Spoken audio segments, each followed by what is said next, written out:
এই শীতকালে সারা রাত একজন ফেরেশতা আপনার গুনার জন্য মাফ চাইতে থাকবে যদি ঘুমানোর আগে আপনি শীতকালে একটা আমল করতে পারেন। শীতকাল কেন বললাম?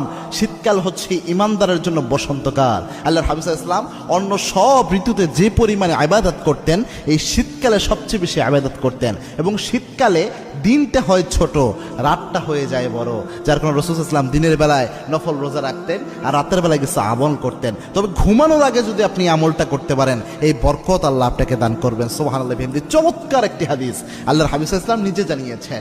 আল্লাহর হাবিব সাল্লাল্লাহু আলাইহি ওয়াসাল্লাম জানিয়েছেন, কোনো বান্দা যদি ঘুমানোর আগে একটা আমল করতে পারে, সেটা হচ্ছে কোনো বান্দা যদি ঘুমানোর আগে অজু করে ঘুমাতে পারে, অজু করে ঘুমালে ওই বান্দার জন্য আল্লাহ রাব্বুল আলামিন একজন ফেরেশতা স্পেশালি নিযুক্ত করে দেয়। সারা রাত ওই বান্দা ঘুমিয়ে থাকে, ওই ফেরেশতা তার পাশে দাঁড়িয়ে থাকে। বান্দা যখন একটু পাশ পরিবর্তন করে, এদিক সেদিক ঘুরে, সাথে সাথে ফেরেশতা দোয়া করে, আল্লাহুম্মা গফিরলি আবদিক, আল্লাহ আপনার এই বান্দাকে আপনি মাফ করে দেন, কেননা এই বান্দা আজকে অজু করে পবিত্র অবস্থায় ঘুমাতে গিয়েছে। আবার যখন আপনি পাশ পরিবর্তন করেন, ফেরেশতা আবার আপনার জন্য দোয়া করে। সুবহানাল্লাহ।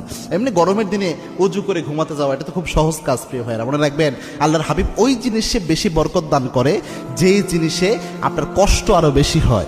গরমের দিনে অজু করে ঘুমাতে যাওয়া এটা তো নর্মালি হতে পারে, আপনি একটু ফ্রেশ হয়ে ঘুমাতে গেলেন, এটা তো অবশ্যই বরকত রয়েছে, এই বরকত ওই সময়ও পাবেন। তবে শীতকালে যেহেতু এটা কষ্টকর একটা বিষয়, শীতকালে যদি আপনি করেন এটার জন্য বরকত আরো ডাবল পাবেন ইনশাআল্লাহ। এবং এই শীতকালে চেষ্টা করবেন রাতের বেলায় যখন ঘুমাতে যান, অবশ্যই চেষ্টা করবেন ঘুমাতে যাওয়ার সময় আপনি অজু করে আরেকবারে ঘুমাতে যাওয়ার জন্য।